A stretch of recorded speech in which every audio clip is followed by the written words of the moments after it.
So in this video, we're going to kick off by showing you how to deposit and withdraw from the Osmosis DEX. First of all, it needs to be stated that anything discussed on Let's Talk Cosmos should not be construed as financial advice. All information should be treated as educational and entertainment purposes only.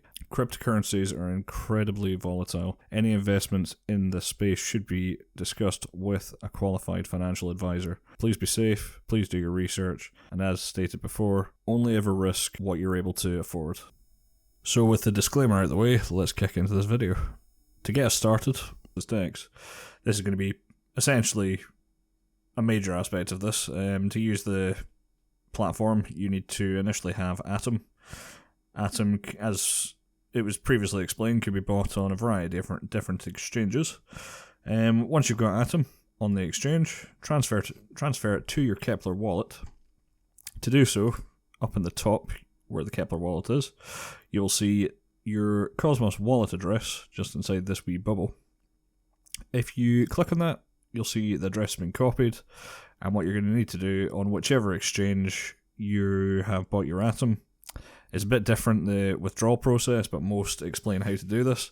Simply withdraw to your Cosmos address, and within, to be honest, it's quite quick, but depending on how congested the network is, it's either going to be almost instant or you'll receive it within a minute, depending on the sort of fees that you've suggested the transaction should use in terms of how fast it'll appear in your wallet. Anyway, once you've got some available Atom, you're going to want to head over to the osmosis.zone website. So in your URL bar, type osmosis.zone. You will land on the landing page for Osmosis. If we enter the lab, you'll see on the left hand side we're going to have some options to trade, pools, assets, and a variety of other things, as was discussed in the first video. What you're going to want to do is click on the assets page. This is going to navigate you to your, essentially a list of all the different sorts of IBC enabled tokens on the platform.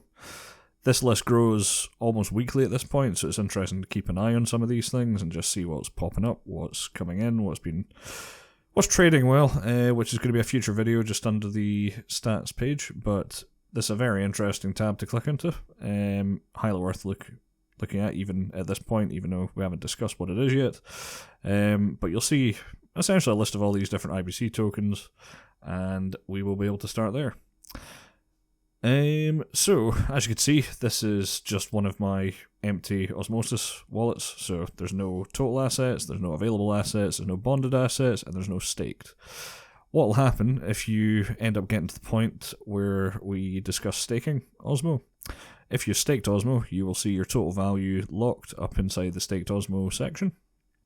When it comes to bonded assets, again, this is a video that's coming very soon, which is all to do with the pools and what happens when we put money into, provide liquidity in these different pairings.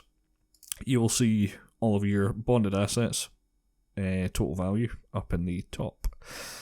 The available assets is all to do with essentially what you have, again, in a nutshell, available within these token tabs, and this is going to be what you can actively trade with. So if you had $10 here, within the trade tab, you would be able to trade any token in this list up to a value of essentially whatever your available assets total is. And in total, very similar, it's just the total of all this combined. So on that note, if we deposit some Atom, you'll see the Cosmos Hub Atom, and you will see the deposit link here. If we click on that, you might get this message when you're initially starting out. Basically what this means is we are adding the Cosmos Hub -4 blockchain to the Keplr wallet. So by clicking approve, you'll see that it linked up to the wallet, and it's now displaying the available balance of 0.17297 in the available balance over here. This is quite a nice feature, just in the sense of it takes the pain out of crypto, really, in a lot of senses. You don't need to be concerned about, what your addresses are, sending to a specific wallet address somewhere else. Basically, all that's just handled for you. So what we're going to do here is we are going to transfer the maximum amount in. We will click deposit.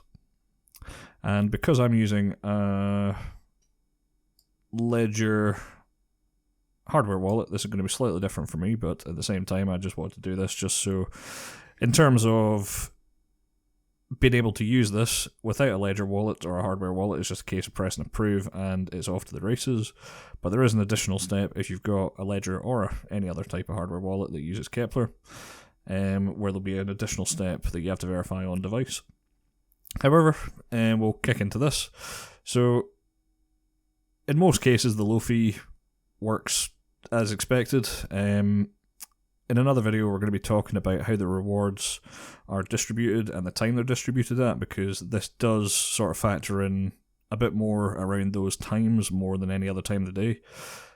If it's out with the sort of 6 to 7 PM UK time, most of the time I've experienced just being able to click on low and it's almost happened instantaneously.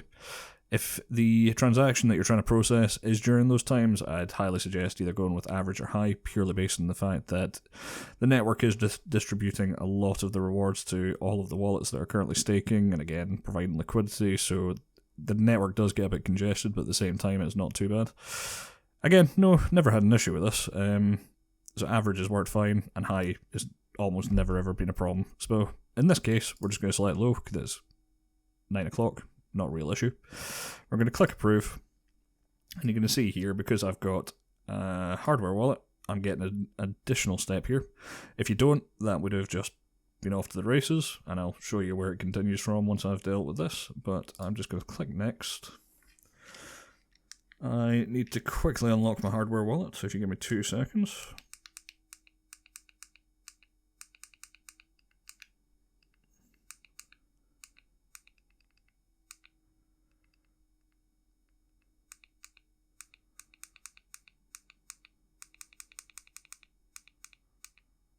There we go. So now that I've unlocked my wallet, you can see that it's asking to go to the Cosmos app on my Ledger device. So I have just entered the Ledger app, and if I click next, I will be asked to verify the transaction. So if I just scroll all the way across to the right, if you do have a Ledger, you will see the option to sign transaction. So if you click the 2 buttons on the Ledger device, you will see that you get a success. This might take a wee second, but you can see that the transaction is broadcasting. And once the transaction has been confirmed in the chain, which might take a few more seconds,